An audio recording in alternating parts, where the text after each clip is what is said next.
প্রথম হলো কদমতলার বিষয়।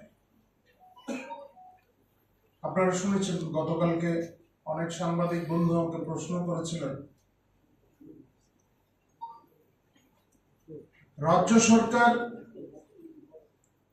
যে ঘটনা ঘটেছে তার উপর তীক্ষ্ণ দৃষ্টি রাখছে এবং কঠোর থেকে কঠোরতম ব্যবস্থা নেবে।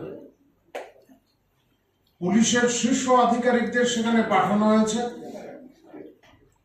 এবং এই ঘটনার সঙ্গে যারা যুক্ত, সরাসরি যারা যুক্ত, তাদের বিরুদ্ধে তো ব্যবস্থা নেওয়া হবেই। সে সঙ্গে যারা তাদের প্ররোচনা জুগিয়েছেন,